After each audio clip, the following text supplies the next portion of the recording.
السلام علیکم۔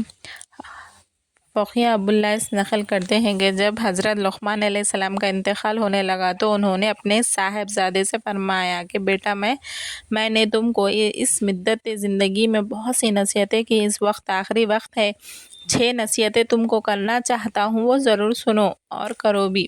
پہلا، دنیا میں اپنے آپ کو فقط اتنا ہی مشغول کرنا جتنی زندگی کی باقی ہے اور وہ آخرت کے مقابلے میں کچھ بھی نہیں ہے۔ دوسرا، حق تعالیٰ شانہ کی طرف جتنی تمہیں احتیاج ہے اتنی ہی اس کی عبادت کرنا، اور ظاہر ہے کہ آدمی ہر چیز میں اس کا محتاج ہے۔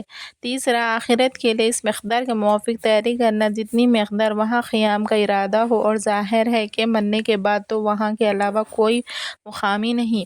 چوتھا، جب تک تمہیں جہنم سے خلاصی کا یقین نہ ہو جائے اس وقت تک اس سے خلاصی کی کوشش کرتے رہنا۔ ظاہر ہے کہ جب کوئی کسی سنگین مقدمے میں ماخوذ ہو تو جب تک اس کو مقدمے کے خارج نہ ہونے کا یقین نہ ہو ہر وقت کوشش میں لگا رہتا ہے۔ ویسے ہی کرنا، گناہوں پر اتنی جرات کرنا جتنا جہنم کی آگ میں جلنے کا حوصلہ ہو اور ہمت ہو کہ گناہوں کی سزا ضابطے کی چیز ہے۔